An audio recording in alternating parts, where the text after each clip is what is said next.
শরীয়তপুরের জাজিরা থানার ভারপ্রাপ্ত কর্মকর্তা ওসি আল আমিনের ঝুলন্ত মরদেহ উদ্ধার করা হয়েছে। বৃহস্পতিবার দুপুরে জাজিরা থানার ভিতরেই ওসির শয়নকক্ষে জানালার সাথে ঝুলন্ত অবস্থায় তার লাশ দেখতে পান সহকর্মীরা। তবে কি কারণে এ ঘটনা ঘটেছে তা এখনো জানা যায়নি।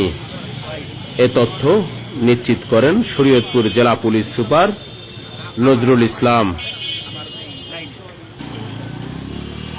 এ খবর শুনে জাজিরা থানায় পুলিশের ঊর্ধ্বতন কর্মকর্তারা উপস্থিত হয়েছেন।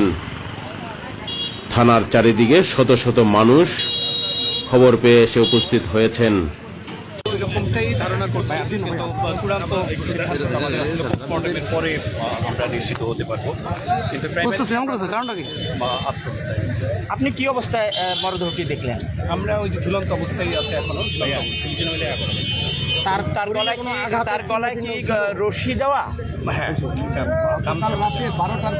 শরীরে কি কোনো আঘাতের চিহ্ন পেয়েছেন কিনা? সুরক্ষা হয়নি, যার ফলে তো আমরা বুঝতেছি একজনের অবস্থায় যে জন্য পর্যন্ত দেখা করছি। 12টার পরে এদিকে তার মরদেহটি কোথায় আছে এই মুহূর্তে?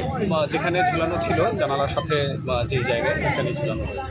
এটা কি তার অফিস কক্ষে না তার ওনার যে রুমে উনি থাকতেন শয়ন কক্ষে? দর্শক আমরা